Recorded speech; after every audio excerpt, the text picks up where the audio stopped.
अद्य परिसंख्यालंकारस्य अवसरः वर्तते। परिसंख्यालंकारस्य लक्षणं काव्यप्रकाशे एवं कृतम्। किंचित पृष्ठमपृष्ठं वा कथितं यत् प्रकल्पते तादृगन्यव्यपोहाय परिसंख्या तु सा स्मृता।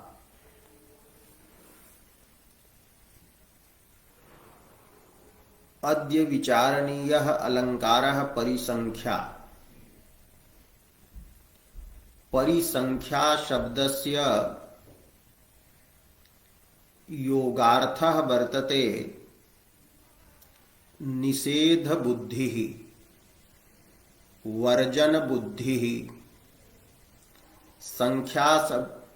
संख्या शब्दस्य अर्थः बुद्धिः अस्ति, ज्ञानं वर्तते। यत् सांख्यै प्राप्यते स्थानं तद् योगैरपि गम्यते इति गीतावाक्ये सांख्यैः इति पदस्य घटकः यः वर्तते संख्या शब्दः स ज्ञानस्य बुद्धेः बोधकः वर्तते। अतएव सांख्य दर्शनम् इति प्रसिद्धं वर्तते।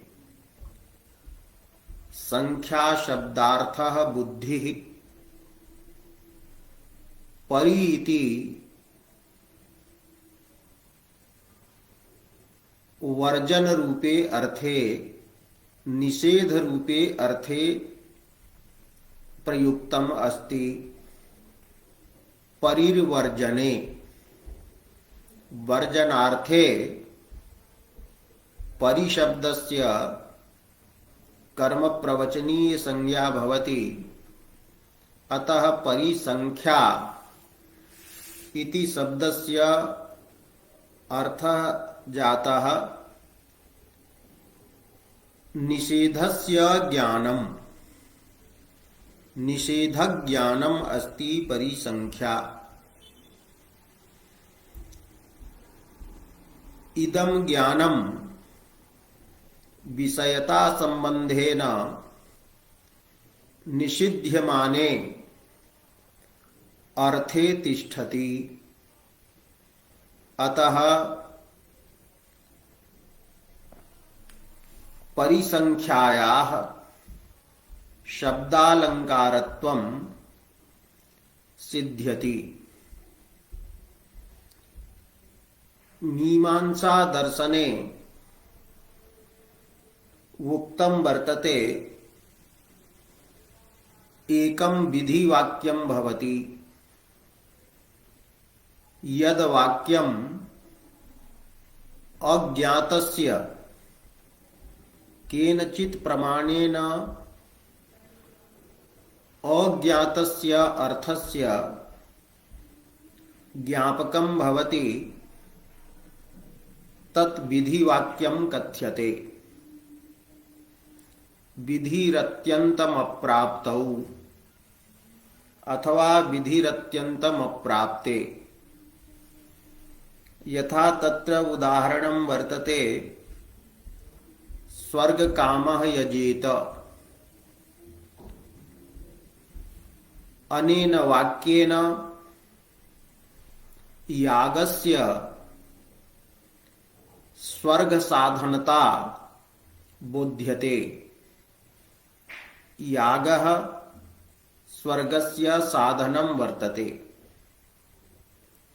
स्वर्ग यागयोः साध्य साधन भावः केनचित् अन्येन प्रमाणेन ज्ञातः नास्ति। स्वर्गे प्रत्यक्षादि प्रमाणस्य प्रवृत्तिः नास्ति।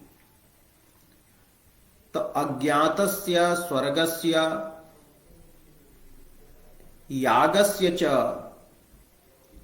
यह साध्य साधन भावः सह केनचित् प्रमाणेन अज्ञातः तस्य बोधकम् इदं वाक्यं वर्तते स्वर्ग कामो यजेत इति विधि वाक्यम उच्यते, विधि उच्यते। स्वर्ग कामेन पुरुषेण यागः कर्तव्यः,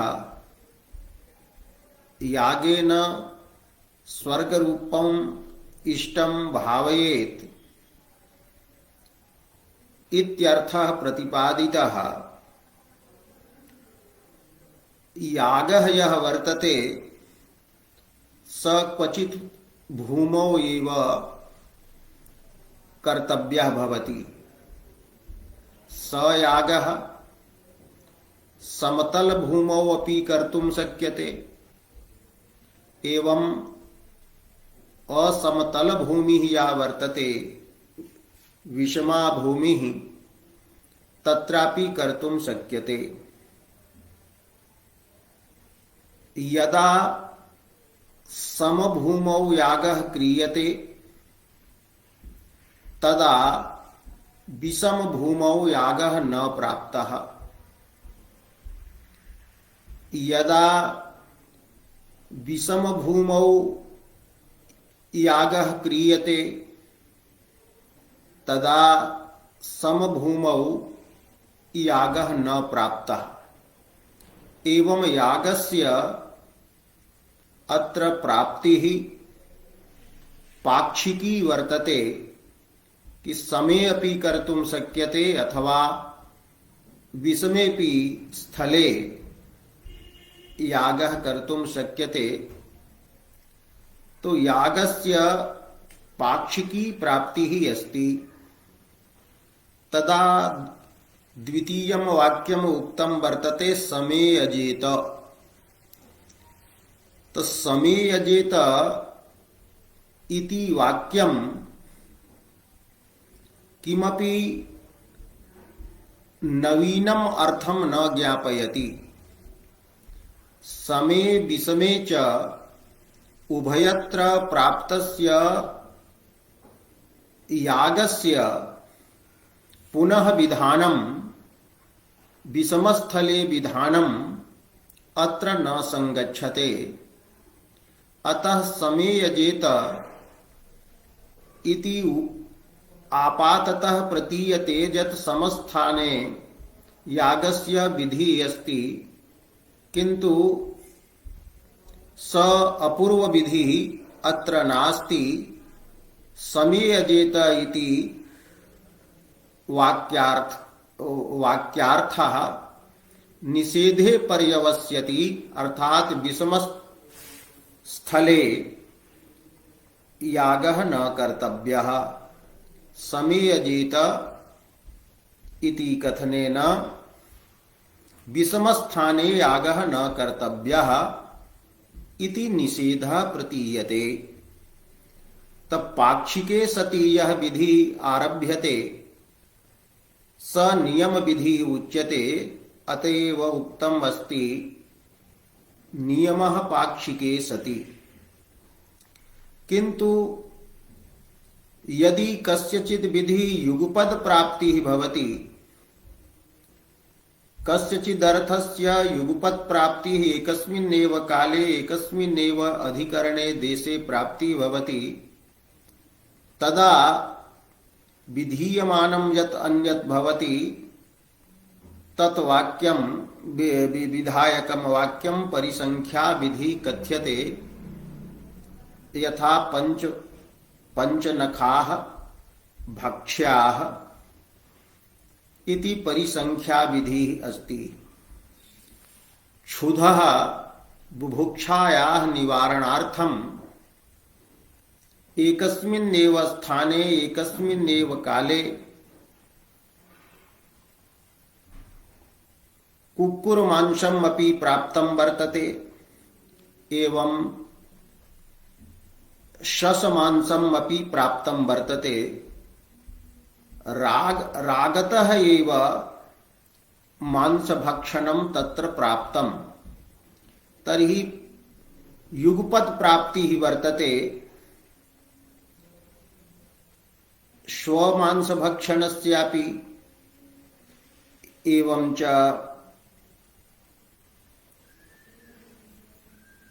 शशादी मांसभक्षणस्य तदा वाक्यम उक्तम पंच पंचनखा भक्ष्याः एतेन पंचनखाः जे पशवः सन्ति तेषु पंच एव शशसल्लकी प्रभृतयः जे सन्ति ते एव भक्ष्याः इति उक्तम्। अत्र निषेधे पर्यवसानं भवति अर्थात् पंचनखेभ्यः एतेभ्यः पंचभ्यः गोधाशल्लकी प्रभृतिभ्यः अन्ये न भक्षणीयाः। तो युगपत् प्राप्तौ यह विधि भवति स परिसंख्या विधि भवति, पाक्षिक प्राप्तौ यह स नियम विधि भवति, एवं अपूर्वस्य अर्थस्य ज्ञापकः यः स अपूर्व विधि भवति। एवं वाक्यं त्रिविधं वक्तुं शक्यते, विधि नियमः परिसंख्या च। तो विधिरत्यन्तम अप्राप्ते नियमः पाक्षिके सति तत्र चान्यत्र च प्राप्तौ परिसंख्येति गीयते। एवं यदा वयं पश्यामः कि नियम विधि यह वर्तते समेयजेत, अत्रापि वर्जन बुद्धौ एव तात्पर्यं भवति, निषेधे एव तात्पर्यं भवति, विषमस्थले न यागः कर्तव्यः। एवं पंच पंचनखा भक्ष्याः इत्यादौ परिसंख्या विधौ अपि वर्जन बुद्धि भवति, निषेध बुद्धि एव भवति, निषेध बुद्धौ एव तात्पर्यं वर्तते। अतः वैयाकरणानां मते आलंकारिकानामपि च मते परिसंख्या इति कथनेन नियमस्यापि ग्रहणं भवति। परिसंख्यायामेव नियम विधेः अंतर्भावः क्रियते। अत्र नियम विधौ परिसंख्या विधौ यह विशेषः वर्तते कि युगपत् प्राप्ति ही अस्ति, परिसंख्या विधौ पाक्षिक प्राप्ति ही वर्तते नियम विधौ। तो अयम यह अवांतर विशेषः वर्तते स विशेषः न आश्रियते, वर्जन बुद्धित्वं निषेध बुद्धित्वं उभयत्र भवति, परिसंख्या भवतु अथवा नियमः भवतु। अतः परिसंख्या शब्देन अलंकार शास्त्रे एवं च व्याकरण शास्त्रेपि नियमः अपि गृह्यते। व्याकरण शास्त्रेपि नियमः व्याकरण शास्त्रेपि परिसंख्या नियमयोः अभेदः अस्ति। अत्र प्रमाणं वर्तते कृत्तद्धित समासाश्च इति सूत्रे उच्यते समासग्रहणं नियमार्थम्। तत्र नियम शब्देन परिसंख्या एव विवक्षिता वर्तते। यतो हि प्रातिपदिक संज्ञा युगपत् प्राप्ता वर्तते, तत्र प्रातिपदिक संज्ञा वाक्येपि प्राप्ता वर्तते, एवं च समासेपि प्राप्ता वर्तते। तेवं समासे वाक्ये च युगपत् प्राप्ति ही या वर्तते प्रातिपदिक संज्ञायाः पूर्व सूत्रेण अर्थवद धातुर प्रत्ययः प्रातिपदिकम् इति सूत्रेण तो युगपत प्राप्ति ही वर्तते, अतः परिसंख्या विधि वर्तते। वस्तुतः मीमांसक दृष्टिया वर्जन बुद्धि भवति, वाक्ये प्रातिपदिक संज्ञा न कर्तव्या, वाक्यस्य प्रातिपदिक संज्ञाया निषेधः। तत्र वैयाकरण सिद्धांत कौमुद्याम नियम शब्दः परिसंख्यार्थे एव प्रयुक्तः भवति, एवं परिसंख्या नियमयोः अभेदेन व्यवहारः यथा व्याकरण शास्त्रे वर्तते तथैव अलंकार शास्त्रेपि अस्ति। अतः परिसंख्या शब्देन यत्र वर्जन बुद्धि अस्ति, पाक्षिकी प्राप्ति भवतु अथवा योगपद्येन प्राप्ति भवतु, अस्तु अयं विचारः शास्त्रान्तरं प्रति गच्छति। अतः पुनः अत्र परिसंख्या प्रसंगात् प्रतिपादितम्। अत्र अपि वर्तते परिसंख्याया लक्षणं दत्तं, यत् किंचित पृष्ठम अपृष्ठम वा कथितम यत् प्रकल्पते, यत् कथितम प्रतिपादितं वस्तु तादृगन्य व्यपोहाय यत् प्रकल्पते। कथितं वस्तु, कथितः पदार्थः स्वसदृश पदार्थांतर निषेधाय यत् प्रकल्पते सा परिसंख्या स्मृता। तत्र कथितं वस्तु स्वसदृशस्य अन्यस्य निषेधे एव पर्यवस्यति। तर्हि अत्र निषेधः यः ज्ञायते स निषेधः क्वचन प्रश्नपूर्वकः भवति। पूर्वं प्रश्नः क्रियते, तदनन्तरं तस्य निषेधः ज्ञायते, प्रतिपाद्यते। क्वचिच्च एवं भवति, प्रश्नः शब्दतः कृतः न भवति, प्रश्नं न कृत्वा एव यत्र निषेधः अवगम्यते तत्र परिसंख्या नामकः अलंकारः। अतः उक्तम कि किंचित पृष्ठम प्रश्न विषयीकृतम अथवा अपृष्ठम अप्रश्न विषयीकृतम वस्तु पदार्थः तादृशस्य अन्यस्य व्यपोहाय, तादृशस्य कथितस्य वस्तुनः कथितं यत् वस्तु वर्तते तत्सदृशः यः अन्यः पदार्थः यत् अन्यत् वस्तु वर्तते तस्य व्यपोहाय निषेधाय यत् कल्पते सा परिसंख्या उच्यते। एवं प्रश्न पूर्वकः कथित वस्तु सदृश वस्त्वंतर निषेधः प्रथमा परिसंख्या भवति। एवं अप्रश्नपूर्वकः अप्रश्नपूर्वक कथित वस्तु सदृश वस्त्वंतर निषेधः द्वितीयः परिसंख्या वर्तते।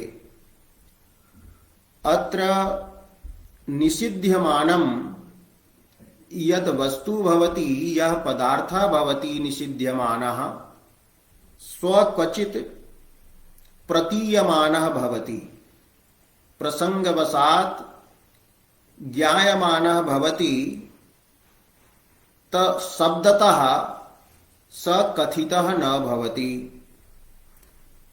क्वचिच्च निषिध्यमानः पदार्थः शब्देन प्रतिपादितः भवति, अर्थात वाच्यः भवति। एवं प्रश्नपूर्विकाया वर्तते परिसंख्या, सा द्विविधा भवति। तत्र प्रथमायां निषिध्यमानस्य पदार्थस्य प्रतीयमानता भवति, अथवा वाच्यता भवति। एवं अप्रश्नपूर्विकाया भवति परिसंख्या, सापि द्विविधा भवति। निषिध्यमानस्य अर्थस्य प्रतीयमानत्वात् वाच्यत्वाच्च। एवं परिसंख्यायाः चत्वारः प्रकाराः भवन्ति, चत्वारः भेदाः भवन्ति। एतदेव वृत्तौ प्रतिपाद्यते। कथितं वस्तु, कथितं वस्तु केन कारणेन स्वसदृशस्य अन्यस्य पदार्थस्य निषेधाय भवति, तर्हि उच्यते तत्कथितं वस्तु यदा प्रमाणान्तरेण अन्येन प्रमाणेन अवगतं भवति, विधिवाक्येन प्राप्तं भवति। तो विधिवाक्येन प्राप्तं यद वस्तु वर्तते, प्रमाणान्तरेण अवगतं यत वस्तु वर्तते, तो विधिवाक्यं भवेत् अथवा प्रत्यक्षादि प्रमाणेन भवेत्। केनापि प्रमाणेन अवगतं, तो प्रमाणान्तरेण अवगतम् अपि वस्तु शब्देन प्रतिपादितं यदा भवति, तदा अवगतस्य अर्थस्य पुनः शब्देन प्रतिपादनं निष्प्रयोजनं भवति। शब्दस्य प्रयोगः वाक्यस्य प्रयोगः भवति अज्ञातस्य अर्थस्य ज्ञापनाय। यदि श्रोता केनचित् प्रमाणेन तम अर्थं स्वयमेव जानाति, यह अर्थः मया उच्यते, तर्हि तं प्रति तदर्थबोधकस्य वाक्यस्य प्रयोगः निष्फलः वर्तते। अज्ञातस्यैव वस्तुनः बोधाय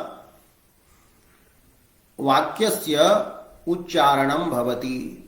किंतु यत्र प्रमाणान्तरेण यः अर्थः वक्त्रा अवगतः, तस्यैव बोधाय यदि वाक्यं प्रयुज्यते, तर्हि वाक्यं निष्फलं सत्। तो किं भवति? तस्य वाक्यस्य यः अर्थः भवति, सोऽर्थः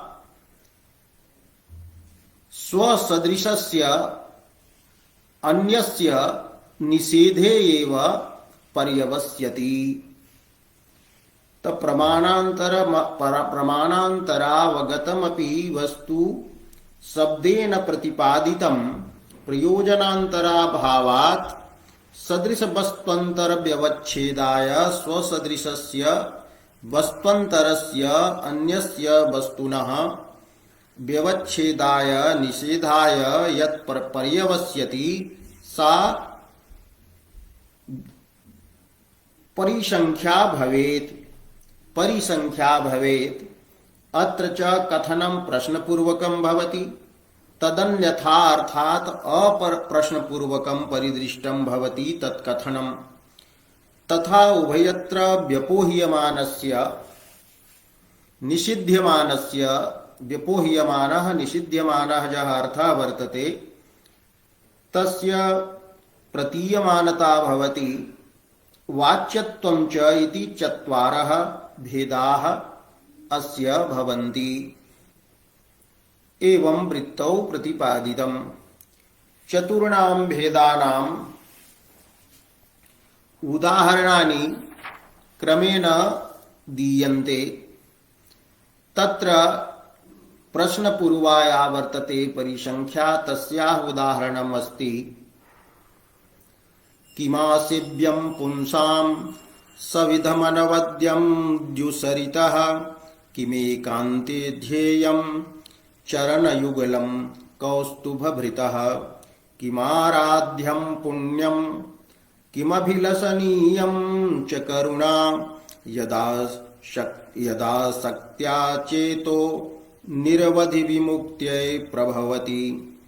अत्र प्रश्नः वर्तते पुंसां किम् आसमन्तात् सेव्यं वस्तु वर्तते, किं सेवनीयं वस्तु वर्तते इति प्रश्नः कृतः। पुंसाम् अर्थात् पुंभिः, अत्र कृत्यानां कर्तरी वा इति षष्ठी वर्तते कर्तरी, अतः अर्थः भविष्यति पुंभिः पुरुषैः किम् आसेव्यं, पुंसां नराणां कृते सेवनीयं वस्तु किं वर्तते इति प्रश्नः कृतः। तदनन्तरम् उच्यते द्युसरितः गंगायाः सविद अनवद्यं निर्दोषं निष्पापं अनिन्द्यं यत् वर्तते सविधं समीपं समीपदेशः स सेव्यः आसेव्यम। तो गंगा तटम सेवनीयम, पुंभी किम सेवनीयम, तो गंगा तटम सेवनीयम। अत्र पुनः किम एकांते ध्येयम किम चिंतनीयम, तर्हि कौस्तुभभृतः चरणयुगलं चिंतनीयम्। कौस्तुभभृत यः भगवान् विष्णुः, तस्य चरणयुगलं चिंतनीयम्। पुनः किम आराध्यं, तर्हि किमाराध्यं, तर्हि उक्तं पुण्यं, पुण्यम् आराधनीयं भवति। किम अभिलषणीयं, तर्हि उक्तं करुणा एव अभिलषणीया वर्तते। यदा शक्त्या मने येषाम् आसक्त्या अथवा येषु आसक्त्या गंगा नद्याः सविधे आसक्त्या एवं चरणयुगले मनसः आसक्त्या एवं च पुण्ये आसक्त्या करुणायाम् आसक्त्या यत् चेतः भवति मनः भवति तत् विमुक्त्यै प्रभवति। कीदृशे या कीदृश्यै विमुक्त्यै, तो निरवधये अवधेः निष्क्रांता या वर्तते मुक्ति निरवधि मुक्ति।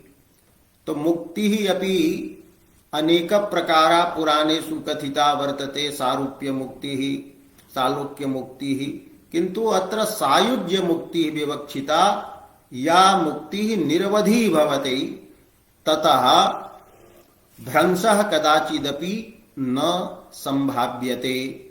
सारूप्यादौ तु कदाचित् भगवदिच्छया एवं भ्रंशः अपि भवति, यथा जय विजयादीनां राक्षसयोनौ गमनम् अस्ति। भगवदिच्छया सनंदनादिना अभिशप्तौ भगवदाकारो जय विजयौ वैकुंठे बसंतो अभिशप्तौ इति पौराणिकी कथा प्रसिद्धा वर्तते। अतः सायुज्य विमुक्त्यै प्रभवति। अत्र किम किम इति पदस्य प्रयोगेन अत्र प्रश्नः पूर्वं कृतः। तदनन्तरं कथितं वस्तु वर्तते द्युसरितः सविधं समीपम तटम सेवनीयम, गंगायाः तटम सेवनीयम। अत्र गंगायाः तटस्य सेवनीयत्वं पुराणादिभिः अन्यैः प्रमाणैः ज्ञातं वर्तते। अतः गंगातटं सेवनीयम् इति अपूर्व विधिः नास्ति। गंगातटस्य सेवनीयता पुराणादिभिः एव ज्ञाता। अत्र निषेधे तात्पर्यं भवति कि गंगातटं सेवनीयं, किंतु गंगातटवत् सेवनीयत्वेन प्रसिद्धं यत् वर्तते, लोके रागतः सेवनीयत्वं यत्र वर्तते, यथा कान्ता नितंबादि, कान्तायाः नितंबः वर्तते, तत् कान्ता नितंबादि यः वर्तते तत् न सेवनीयम्। एवं सेवनीयत्वेन धर्मेण गंगातटस्य कान्ता नितंबादिना सह सादृश्यं वर्तते। अतः अत्र प्रमाणान्तरेण अवगतं गंगातटस्य सेवनीयत्वं यदुक्तं तत् गंगातट सदृशानि अन्यानि यानि कान्ता नितंबादीनि सन्ति तानि न सेवनीयानि। अतः कान्ता नितंबादि सेवन निषेधः अत्र पर्यवसन्नः भवति। तो निषिध्यमानं यत् वर्तते कान्ता नितंबादि सेवनीयत्वेन निषिध्यमानं यदस्ति कान्ता नितंबादि तत् शब्देन यत्र उक्तं नास्ति। एवमेव अत्र अग्रेपि वर्तते कि चरणयुगलं भगवतः एव चरणयुगलं ध्येयम्। भगवतः चरणयुगले ध्येयत्वं यत् वर्तते तदपि पुराणादिना प्रसिद्धं वर्तते। भगवतः चरणं ध्येयम्। अतः चरणयुगले विधीयमानं ध्येयत्वं निष्प्रयोजनं सत् ज्ञापयति यत् भगवच्चरणयुगलात् अन्यत् यत् ध्येयं वर्तते अंगनादि स्त्री प्रभृति सुंदरी प्रभृति तत् न ध्येयम्। तो अंगनादौ ध्येयत्वस्य निषेधः अत्र प्रतीयमानः अस्ति। किम न सेव्यं किम न ध्येयम् इति यत्र शब्दतः प्रतिपादितं नास्ति, अपितु अर्थतः ज्ञायते। एवमेव आराध्यं किं वर्तते, तत् पुण्यं वर्तते आराध्यं। तो पुण्यस्य आराध्यता अपि प्रमाणान्तरेणैव सिद्धा। अतः अत्र निष्प्रयोजना सती सा ज्ञापयति यत् पापे आराध्यता नास्ति, पापं न आराधनीयम्। एवमेव किम अभिलषणीयम्, तो अभिलषणीयत्वम् इच्छा विषयत्वं करुणायां उक्तम्। यत् इच्छा विषयः करुणा भवेत्, करुणा एव पर दुःख प्रहाणेच्छा या वर्तते, पर दुःखस्य हरणस्य या इच्छा वर्तते, या करुणा सा एव अभिलषणीया। न दया अभिलषणीया, न हिंसादौ अभिलषणीयत्वं न भवेत्। एवं अत्र करुणायाम् अभिलषणीयत्वं यत् वर्तते तदपि प्रमाणान्तरेण प्राप्तम् अस्ति।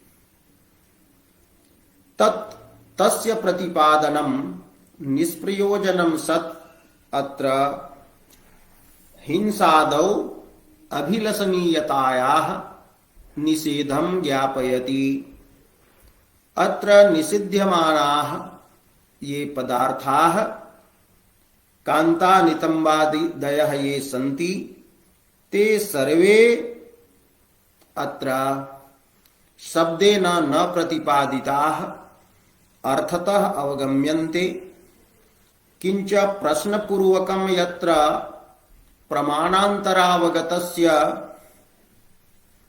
वस्तुनः कथनम् अस्ति, अतः प्रथमा परिसंख्या अत्र वर्तते। अग्रे द्वितीया परिसंख्या उदाह्रियते, यत्र प्रश्नः पूर्वं कृतं वर्तते, प्रश्नः पूर्वः अस्ति कृतः, किन्तु निषिध्यमानः यः अर्थः सोऽर्थः शब्देन प्रतिपादितः अतः वाच्यः वर्तते। तो किं भूषणं सुदृढ़ं भूषणं किं भवति इति प्रश्नः कृतः। सुदृढ़ं अविनाशी यत् भवेत्, तो अविनाशी भूषणं किं वर्तते, तर्हि प्रतिपादितं सुदृढ़ं भूषणं यशः भवति। यशसि भूषणत्वम् अलंकारत्वं प्रसिद्धं वर्तते। यशसि अलंकारत्वं शोभावर्धकत्वं लोक प्रमाणेन शास्त्र प्रमाणेन च प्रसिद्धं। यशसा कश्चित् विभूषितः भवति, अतः यशोपि भूषणं वर्तते। तर्हि यशसि यद् भूषणं भूषणत्वं प्रमाणान्तरेण अवगतम् अस्ति, तस्य प्रतिपादनं व्यर्थं भवति। अतः एतत् प्रतिपादनं यशसि भूषणत्वस्य प्रतिपादनं निषेधाय कल्पते। निषेधे पर्यवस्यति, अर्थात रत्नं यत् वर्तते तत् भूषणं नास्ति। रत्नेपि भूषणत्वस्य प्रसिद्धि वर्तते, यशसि अपि भूषणत्वं वर्तते। तो भूषणत्वेन यशसा सदृशं रत्नं भवति। अत्र यशसि विधीयमानं भूषणत्वं यत् वर्तते, तेन यशः सदृशस्य भूषणस्य रत्नस्य निषेधः। स रत्नस्य निषेधः यत्र न शब्देन रत्न शब्द प्रयोगेन च ज्ञापितः। अतः निषिध्यमानस्य व्यपोह्यमानस्य अर्थस्य अत्र वाच्यता अस्ति। पुनः अग्रे वर्तते किं कार्यं किं कर्तव्यं, तर्हि उक्तम् आर्यचरितं। शिष्ट सेवितं यत् वर्तते, आर्यचरितं यत् वर्तते, आर्यस्य यः आचारः वर्तते, तत् आर्यचरितं पुण्यं कर्म यत् वर्तते। तो आर्यचरितं यत् सुकृतम् अस्ति, पुण्यं वर्तते, आर्यैः सेवितं सुकृतम् एव कार्यम्। तो आर्य सेवितस्य शिष्ट सेवितस्य पुण्यस्य कर्तव्यत्वं यत् वर्तते, तो पुण्यं कर्तव्यम् एव। अतः पुण्यस्य कर्तव्यता शास्त्र प्रमाणेन पूर्वतः एव प्रमाणान्तरेण एव प्राप्ता अस्ति। अतः तत्प्रतिपादनं निष्प्रयोजनं सत् निषेधं ज्ञापयति, अर्थात दोषः न कर्तव्यः, दोषः न आचरणीयः। पापम न करणीयम व्यभिचारादि रूपः जह दोषः स व्यभिचारादि दोषः परस्त्री सेवनादि रूपः यह दोषः स न आचरणीयः। एवं प्रश्नपूर्वकं यत्र आर्यचरिते सुकृते पुण्ये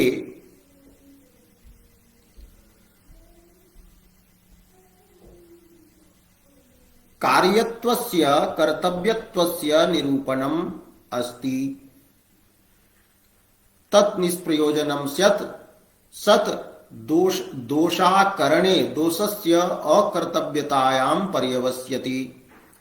किं चक्षुरप्रतिहतम् अप्रतिहतं चक्षुः यच्चक्षुः व्यवधाने सत्यपि वस्तु पश्यति तच्चक्षु अप्रतिहतम। तो अप्रतिहतम व्यवधानेपि ग्राहकम चक्षु किं वर्तते तर्हि उच्यते धिषणा बुद्धिः अस्ति चक्षुः। अत्र बुद्धौ धिषणा पदवाच्यायां बुद्धौ चक्षुष्त्वं प्रसिद्धं वर्तते, अतएव प्रज्ञाचक्षुः इति अंधे प्रयुज्यते। अत्र धिषणायां बुद्धौ विधीयमानं प्रमाणान्तरेण अवगतं यत् वर्तते चक्षुष्त्वं तद्व्यर्थं भवति, निष्प्रयोजनं भवति। तेन निषेधः ज्ञायते धिषणा सदृशम् अन्यत् यत् वर्तते प्रकाशकं नेत्ररूपं चर्मचक्षुः तच्चक्षुः नास्ति। तस्मिन् नेत्रे वस्तुतः वास्तवम् अप्रतिहतचक्षुष्त्वं न वर्तते। एवं पादत्रये प्रश्नं कृत्वा प्रमाणान्तरावगतस्य वस्तुनः प्रतिपादनं कृतं। पुनश्च निषिध्यमानः यः अर्थः स रत्न दोष नेत्र शब्देन अत्र उक्तः। अतः निषिध्यमानस्य व्यपोह्यमानस्य अर्थस्य वाच्यत्वम् अत्र वर्तते।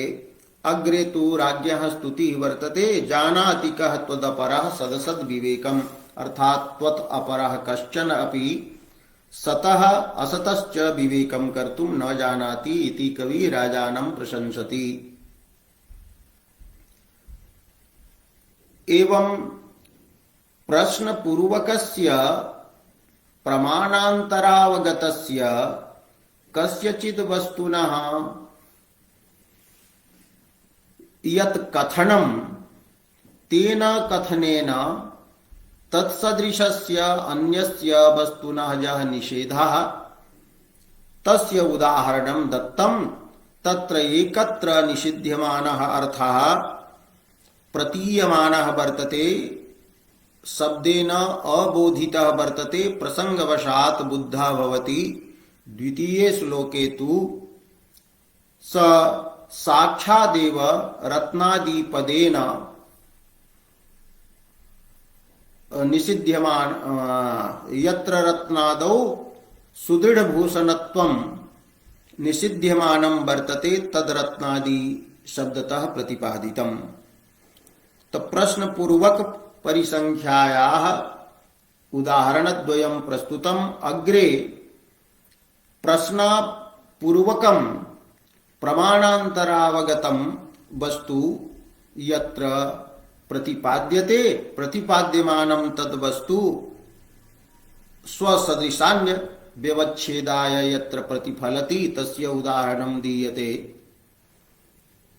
कौटिल्यं कचनिचे करचरणा धरदले सुरागस्ते काठिन्यं कुचजुगले तरलत्वं नयनयोः वसति।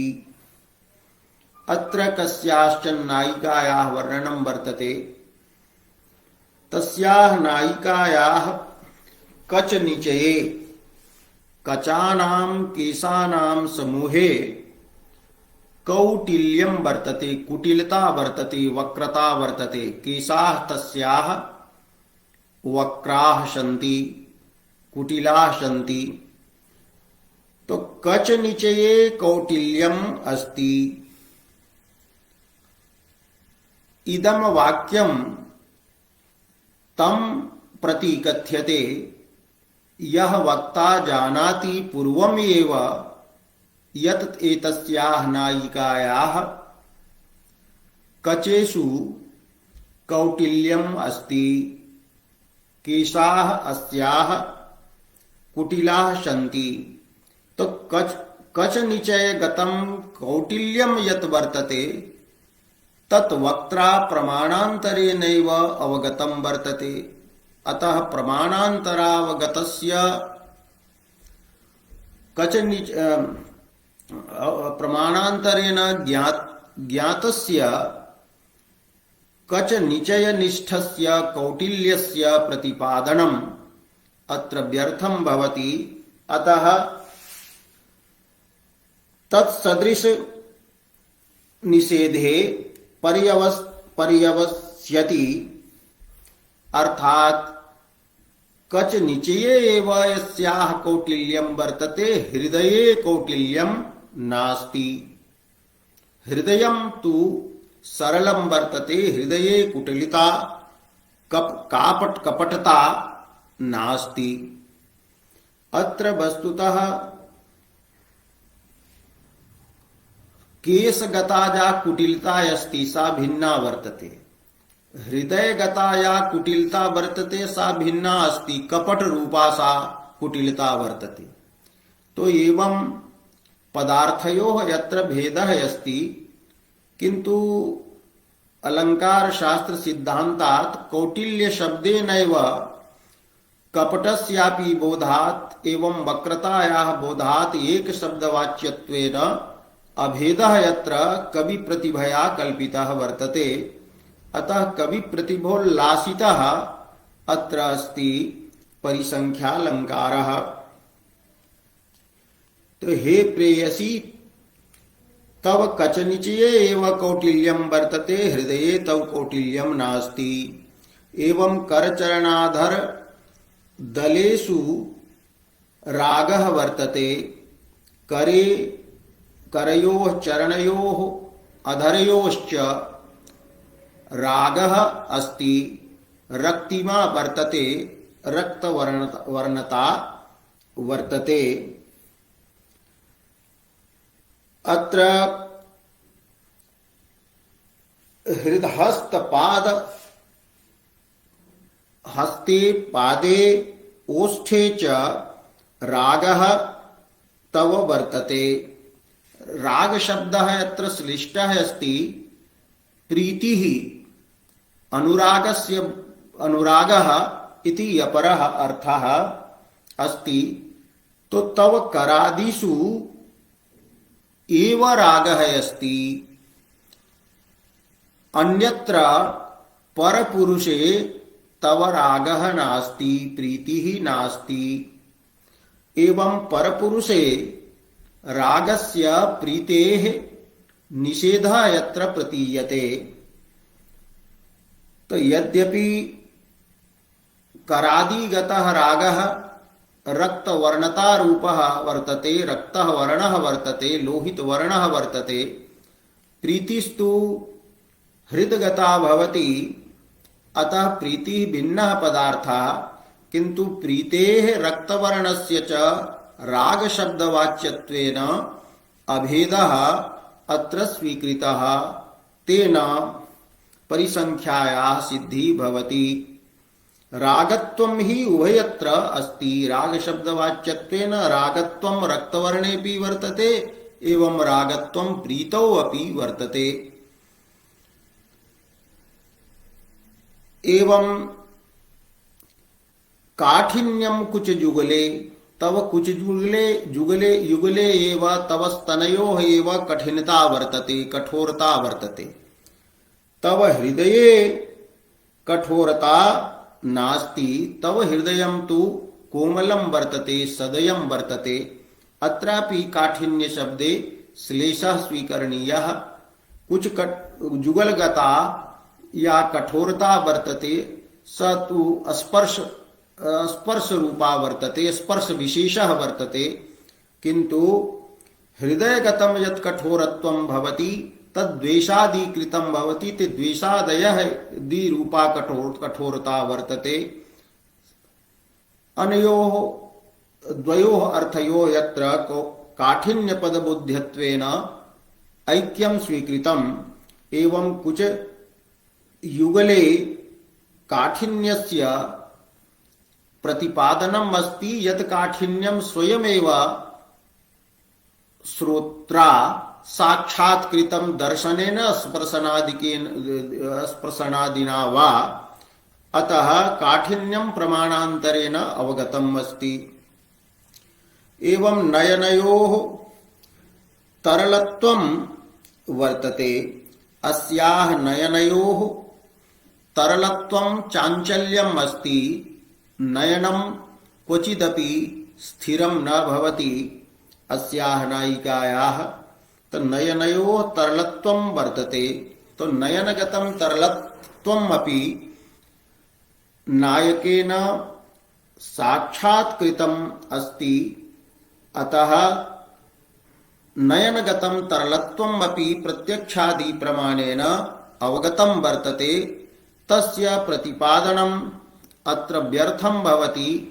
अतः व्यर्थं सत् निषेधे पर्यवस्यति। अर्थात नयनयोः एव तरलत्वं वर्तते, चंचलत्वं वर्तते। एवं च तव मनसि चंचलता नास्ति, अविचार्यकारित्वं नास्ति तव मनसि। चंचलमना हि यः भवति स अविचार्य एव किमपि करोति वदति। तव मनसि चंचलत्वं नास्ति, अविचार्यकारित्वं नास्ति। अत्रापि तरलत्व शब्देन उभयोः, तरलत्व शब्देन गतिः अत्र नयनयोः उक्ता, तरलत्व शब्देनैव तत्र मनसि चंचलता अविचार्यकारित्वम् अभिहितम्। किन्तु द्वयोः अर्थयोः भिन्नत्वेपि तरलत्व शब्दवाच्यत्वेन अत्र अभेदः स्वीकृतः। अतः परिसंख्यायाः हानिः नास्ति। अत्र श्लोके प्रश्नः न कृतः किं कौटिल्यम्, तो कच निचये इति प्रश्नः न कृतः। अतः अप्रश्नपूर्वकम् अत्र प्रमाणान्तरावगतं वस्तु प्रतिपादितम्। निषिध्यमानः यः वर्तते अर्थः हृदयादि गतानि यानि कौटिल्यादीनि सन्ति, तो हृदयादयः पदार्थाः अत्र साक्षात् शब्देन न उपात्ताः अपितु प्रकरणादिवशात् ज्ञायन्ते। अतः व्यपोह्यमानस्य हृदयादिगत कौटिल्यादेः प्रतीयमानता यत्र वर्तते, व्यञ्जनया यत्र बुध्यते।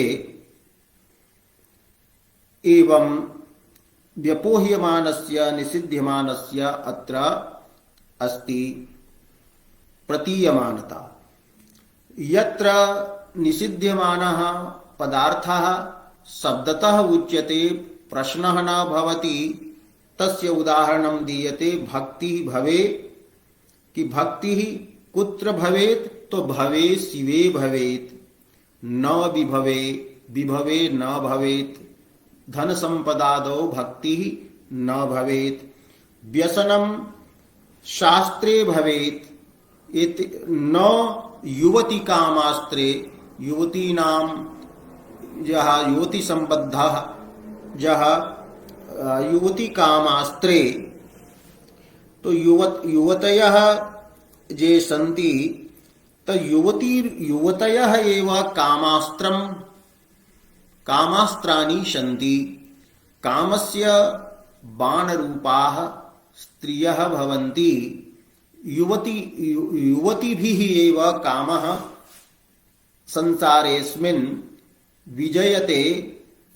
महतः अपि तपस्विनः तपः शिखरात् स पातयति। तो युवती कामास्त्रे युवती ही एव वर्तते कामास्त्रम कामबाणः। तो युवती रूपे कामबाणे व्यसनं न भवेत्।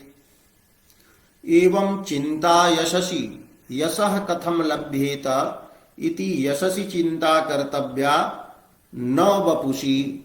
वपुषि शरीरे तथा चिंता न कर्तव्या। तो एतत् लक्षणं वर्तते प्रायः महताम। एतत् लक्षण प्रायः परिदृश्यते महताम। महापुरुषाणाम एतत् लक्षणं भवति।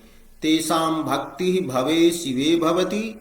विभवे संपत्तौ न भवति। व्यसनं तेषां शास्त्रे भवति।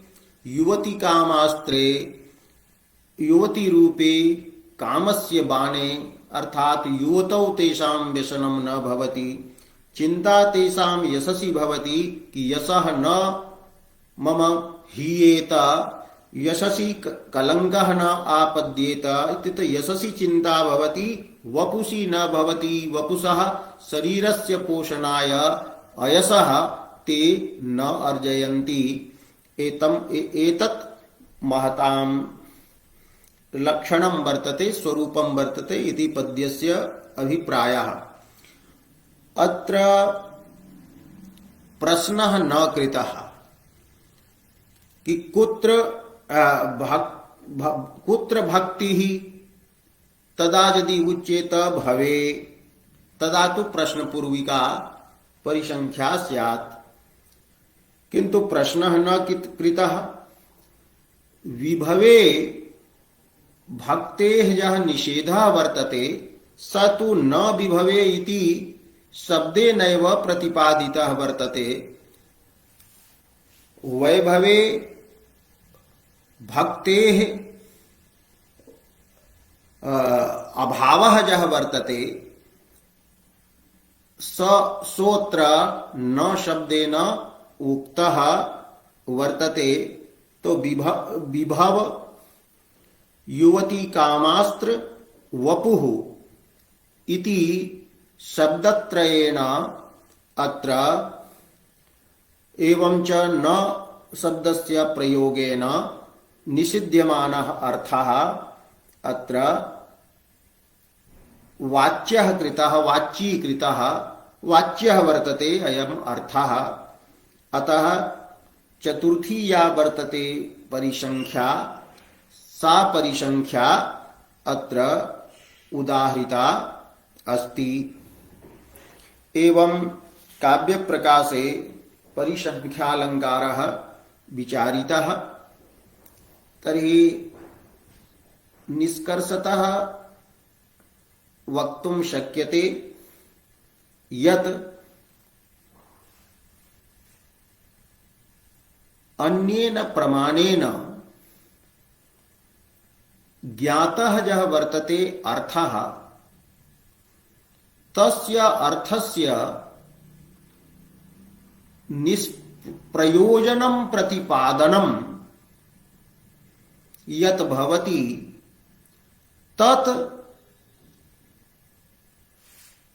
सदृश निषेधे यदा पर्यवस्यति तदा परिसंख्यालंकारः भवति। अत्र मम्मटेन तादृगण्य इति शब्दः प्रयुक्तः कि यः प्रमाणान्तरेण अवगतः वर्तते पदार्थः तेन प्रतिपादितेन पदार्थेन निषिध्यमानः यः वर्तते अर्थः तयोः द्वयोः मध्ये सादृश्यम् अपेक्षितं वर्तते। एवं परिसंख्यायाः चत्वारः भेदाः प्रतिपादिताः सन्ति। एकेन वाक्येन यदि वक्तुं शक्यते तद्वाक्यं रसगंगाधरकारस्य अस्ति। सामान्यतः प्राप्तस्य अर्थस्य कस्माच्चित् विशेषात् व्यावृत्तिः या वर्तते, निषेधः यः वर्तते, सास्ति परिसंख्या। तत्र सादृश्यस्य निवेशः रसगंगाधर कृता न कृतः, किन्तु तत्रापि अर्थतः विवक्षितः वर्तते। मम्मटेन तु साक्षात् तादृगन्य अन्य व्यपोहाय इत्येव नोक्तम्, अपितु तादृशः यः अन्यः वर्तते तस्य व्यपोहाय इति। एवं परिसंख्यालंकारः काव्यप्रकाशे यः वर्तते स यथामति विचारितः। अद्य एतावदेव।